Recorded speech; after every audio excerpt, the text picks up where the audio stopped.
Assalamualaikum warahmatullahi wabarakatuh. Shalom. Halo semua, kami dari kelompok 3 yang akan memaparkan tugas tim BES Project kami yang bertemakan dinamika historis, konstitusional, sosial politik, kultur, serta konteks kontemporer penegakan hukum yang berkeadilan. Sebelum kita masuk ke videonya, ada baiknya kita perkenalan dulu yuk. Perkenalkan, nama saya Mutiara dengan NIM 5223343011. Perkenalkan, nama saya Sylvie Nur Hidayasi dengan NIM 5223343002. Perkenalkan, nama saya Rincawani Sidabalok dengan NIM 5223143035. Perkenalkan, nama saya Sofia dengan NIM 5223143043. Halo semua, perkenalkan saya Kanisa Sabila Daulay dengan NIM 52233431. Berlalu lintas adalah proses pergerakan kendaraan di jalan raya yang dilakukan oleh pengguna jalan seperti mobil, sepeda motor, dan lain-lain. Berlalu lintas yang benar melibatkan pengguna jalan yang mematuhi aturan lalu lintas seperti lampu-rambu, tanda lampu, marka jalan, dan peraturan lainnya, serta memperhatikan keselamatan diri sendiri dan orang lain di jalan. Berlalu lintas yang salah terjadi ketika pengguna jalan tidak mematuhi aturan lalu lintas, tidak memperlihatkan keselamatan, atau melakukan tindakan yang membahayakan keselamatan lainnya. Minimnya kesadaran tertib berlalu lintas masih terjadi di tengah masyarakat. Masalah pelanggaran lalu lintas, wah ini jumlahnya bisa mencapai ribuan kasus dalam sehari. Di beberapa titik di Kota Palu telah dipasangi kamera pemantau untuk melakukan tilang elektronik. Hasilnya, selama bulan September telah ada lebih dari 109.000 pelanggaran lalu lintas. Ini memiliki jumlah yang terbanyak. Pengendara melanggar lalu lintas, tertib berlalu lintas, pelanggaran yang terjadi Bisa mencapai ribuan kasus.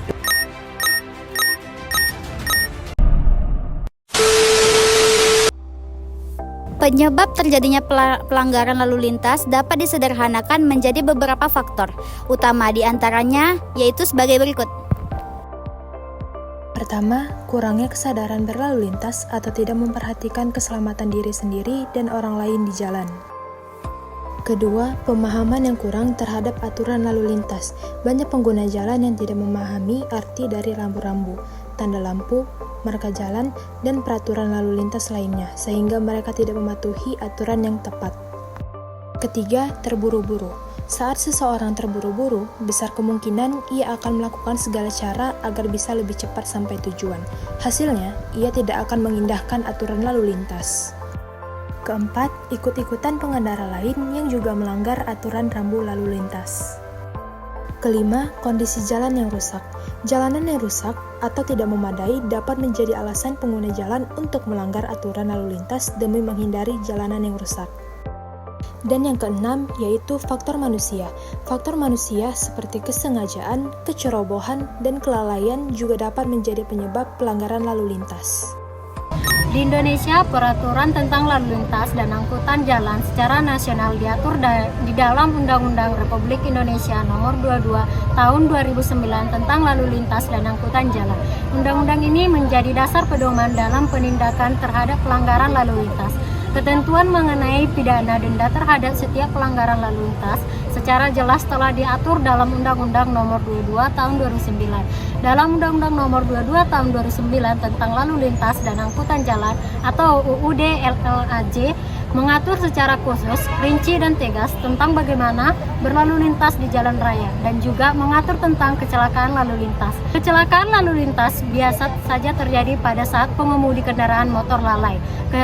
Kecelakaan lalu lintas bisa saja menimpa siapa saja yang mengemudikan kendaraan bermotor yang tidak hati-hati dan tidak menaati rambu-rambu lalu lintas yang ada ataupun faktor-faktor yang ada di dalam diri pengemudi. Menurut pasal 1 angka 24, kecelakaan lalu lintas adalah suatu peristiwa di jalan yang tak diduga dan tak disengaja melibatkan kendaraan dan dengan atau tanpa penggunaan jalan lain yang mengakibatkan korban manusia atau kerugian harta benda. Sebagai pelanggaran lalu lintas yang sering terjadi, ada 10 jenis pelanggaran yang paling sering dilakukan, yaitu 1. Menerobos lampu merah.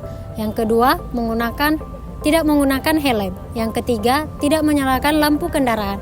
Yang keempat, tidak membawa surat kelengkapan berkendaraan. Yang kelima, melawan arus. Yang keenam, melanggar rambu-rambu lalu lintas. Yang ketujuh, menerobos jalur. Yang kedelapan, tidak menggunakan spion. Yang kesembilan, berkendara melewati trotoar. Dan yang kesepuluh, penggunaan kendaraan yang tidak memperhatikan aspek keselamatan. Penerapan pidana denda dalam mengeliminir terjadinya pelanggaran lalu lintas di jalan.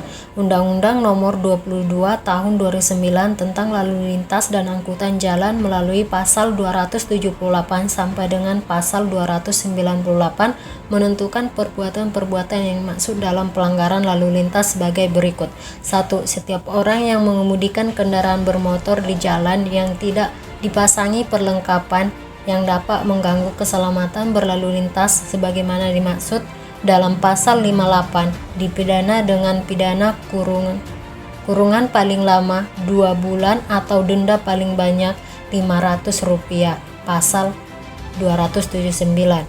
Kedua, setiap orang yang mengemudikan kendaraan bermotor di jalan yang tidak dipasangi tanda nomor kendaraan bermotor yang ditetapkan oleh Kepolisian Negara Republik Indonesia sebagaimana dimaksud dalam pasal 68 ayat 1 dipidana dengan pidana kurungan paling lama 2 bulan atau denda paling banyak Rp500 pasal 280.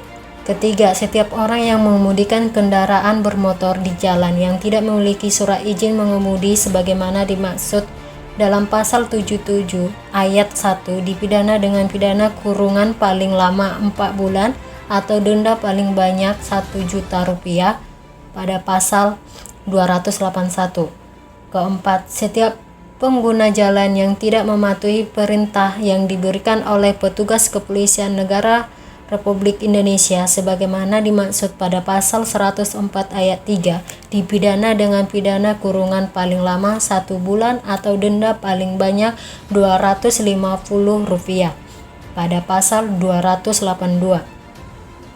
Kelima, setiap orang yang mengemudikan kendaraan bermotor di jalan secara tidak wajar dan melakukan kegiatan lain atau dipengaruhi oleh suatu keadaan yang mengakibatkan gangguan konsentrasi dalam mengemudi di jalan sebagaimana dimaksud pada pasal 106 ayat 1 dipidana dengan pidana kurungan paling lama 3 bulan atau denda paling banyak Rp750.000 pasal yang 283. Keenam, setiap orang yang mengemudikan sepeda motor di jalan yang tidak memenuhi persyaratan teknis dan lain jalan yang meliputi kaca spion, klakson, lampu utama, lampu rem, lampu penunjuk arah, alat pemantul cahaya, alat pengukur kecepatan, knalpot, dan kedalaman alur ban sebagaimana dimaksud dalam pasal 106 ayat 3 dipidana dengan pidana kurungan paling lama 1 bulan atau denda paling banyak Rp250.000 pasal 285. Ketujuh, setiap orang yang mengemudikan kendaraan bermotor di jalan yang tidak dilengkapi dengan surat tanda kendaraan bermotor yang ditetapkan oleh Kepolisian Negara Republik Indonesia tidak dapat menunjukkan surat izin mengemudi sebagaimana dimaksud dalam pasal 106 ayat 5 dipidana dengan pidana kurungan paling lama 2 bulan atau denda paling banyak Rp500.000 pasal 288. Kedelapan, setiap orang yang mengemudikan sepeda motor dan yang menumpang dan tidak mengenakan helm standar nasional dipidana dengan pidana kurungan paling lama 1 bulan atau denda paling banyak Rp250.000 pasal 291. Kesembilan, setiap orang yang mengemudikan sepeda motor tanpa kereta samping yang mengangkut penumpang lebih dari 1 orang sebagaimana dimaksud dengan pasal 106 ayat 9 dipidana dengan pidana kurungan paling lama 1 bulan atau denda paling banyak Rp250.000 pasal 292. Dan yang ke-10, setiap orang yang mengemudikan kendaraan bermotor yang akan berpindah jalur atau bergerak ke samping tanpa memberikan isyarat sebagaimana dimaksud dengan pasal 112 ayat 2 dipidana dengan kurungan paling lama 1 bulan atau denda paling banyak Rp250.000 pasal 295. Access granted.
seorang pengendara baik pengendara motor dan juga mobil di jalan raya harus mempunyai peraturan dan juga sikap yang disiplin. Memang benar, semua pengendara ingin perjalanan nyaman, cepat, dan juga mudah. Namun perlu Anda sadari bahwa jalan bukan milik pribadi. Banyak pasang mata yang juga menggunakan jalan sebagai jalur tujuan mereka. Berikut beberapa tips berkendara yang benar dan baik di jalan raya agar perjalanan aman, nyaman untuk Anda dan juga pengendara yang lainnya. Yang pertama yaitu dengan memeriksa mesin kendaraan Anda dan juga perlengkapan yang harus Anda bawa, seperti cek keadaan mesin, periksa tekanan angin ban sesuai anjuran. Dan kedua, atur posisi mengemudi. Nah, untuk pengendara motor dan juga mobil harus tahu bagaimana cara mengatur posisi mengemudi yang baik itu seperti apa. Kalau bisa, mengatur terlebih dahulu posisi duduk Anda, bagaimana yang nyaman dan tidak membuat Anda menjadi pegal, keram, dan juga selain itu. Yang ketiga, gunakan sabuk pengaman. Nah, kalau Anda menggunakan mobil, jangan lupa untuk menggunakan sabuk pengaman. Sabuk pengaman berfungsi untuk melindungi pengemudi dan penumpang dari benturan jika terjadi kecelakaan, selain dari ada kantung udara atau airbags. Yang keempat, Anda sebagai pengendara disiplin harus mengikuti arus lalu lintas dan juga rambu-rambu lalu lintas yang benar sesuai dengan ketentuan yang sudah ditetapkan. Karena jika Anda melanggar peraturan lalu lintas, bisa saja Anda dijerat pasal hukum dan undang-undang tentang transportasi. Bukan hanya itu saja, dengan menaati peraturan lalu lintas yang ada, Anda juga akan terhindar dari hal-hal yang tidak diinginkan. Yang kelima yaitu mengatur kecepatan dalam berkendara. Berkendara dengan kecepatan tinggi memang boleh, namun perhatikan pengendara lain yang ada di samping kanan dan kiri. Mereka juga memerlukan jalan sebagai jalur untuk kendaraan mereka. Yang keenam, dan paling penting, namun sering diabaikan oleh pengendara, yaitu kaca spion.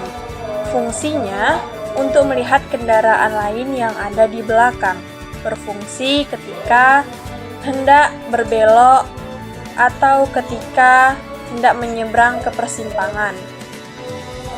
Yang ketujuh yaitu dengan menggunakan jalur kanan untuk menyelip mobil dan juga motor, yang mana sudah menjadi peraturan lalu lintas yang sudah ditetapkan dalam Undang-Undang Transportasi.